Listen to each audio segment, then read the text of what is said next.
Rabbi shrah li sadri wa yassir li amri wahlul 'uqdatam min lisani yafqahu qawli. A'udzubillahi minasyaitonir rajim. Bismillahirrahmanirrahim. Ada sebuah pertanyaan, apa sajakah yang membatalkan wudu itu? Jawaban, yang membatalkan wudu adalah semua yang merusak dan membatalkannya, yakni buang air besar, buang air kecil, kentut, tidur, dan makan daging unta. Adapun buang air besar dan buang air kecil dan tidur berdasarkan hadis Safwan bin As'al radhiyallahu anhu, dia berkata, Rasulullah memerintahkan kami agar tidak melepas kuf kami apabila kami bepergian selama 3 hari 3 malam, kecuali karena jinabah dan bukan karena buang air besar, buang air kecil, dan tidur. Hadis ini dipertegas oleh ayat Al-Quran yang menyebutkan bahwa buang air besar termasuk dalam kategori hal membatalkan wudu.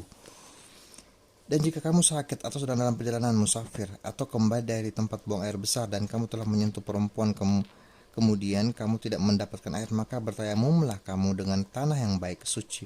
Sapulah mukamu dan tanganmu. An-Nisa ayat 43.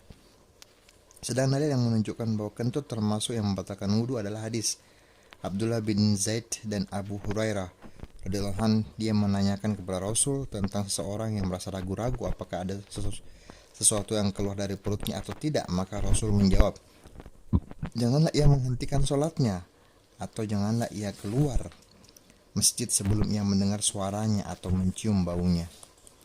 Itu dalil yang menunjukkan bahwa buang air kecil, buang air besar, kentut, tidur dapat membatalkan wudu.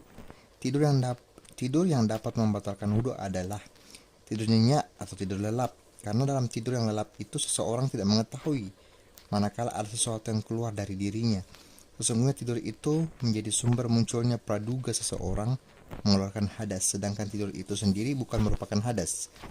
Apabila seseorang mengantuk pada saat ia sholat atau di luar sholat, akan tetapi dalam mengantuknya ia masih dapat merasakan seandainya dirinya berhadas, maka tidak batal wudunya meskipun lama ngantuknya lama, baik dengan posisi duduk, tegak, bersandar, ataupun baring. Karena yang menjadi sumber permasalahan bukan pada posisi ngantuk, melainkan pada ada tidaknya kesadaran seseorang yang ngantuk itu. Makan daging unta juga membatalkan wudu sebagaimana yang terkandung dalam sabda Nabi. Beliau membenarkan seseorang sahabat ketika mengajukan pertanyaan kepada beliau, haruskah kami berwudu karena makan daging unta? Rasul menjawab iya. Kemudian ditanya lagi, apakah wajib berwudu karena makan daging kambing? Beliau menjawab, jika kamu mau. Jawaban Nabi dengan mengatakan ya harus berwudu karena makan daging unta dan jika kamu mau karena makan daging kambing menunjukkan bahwa keharusan berwudu karena makan daging unta itu tidak tergantung pada kehendak seseorang, melainkan merupakan perintah Rasul yang wajib dikerjakan. Jika tidak merupakan suatu kewajiban, ia diberi kebebasan untuk memilih antara wudu atau tidak. Dalam hadis lain disebutkan bahwasanya Nabi memerintahkan seseorang untuk berwudu karena makan daging unta. Dari nas-nas di atas dapat diketahui bahwa jika seseorang makan daging unta, baik dagingnya itu sedikit atau banyak, mentah atau matang, daging merah atau jeroan, babat, jantung, hati, atau bagian-bagian tubuh lainnya, maka wudunya batal karena hadis tersebut bersifat umum, tidak membedakan antara daging, jeroan, atau selainnya. Sifat umum yang terdapat dalam daging unta di sini sebagaimana sifat umum yang terdapat dalam keharaman makan daging babi, yakni firman Allah, diharamkan bagimu memakan bangkai darah daging babi, Al-Maidah ayat 3. Dengan demikian keharaman daging babi dalam ayat di atas mencakup keseluruhan bagian tubuh babi.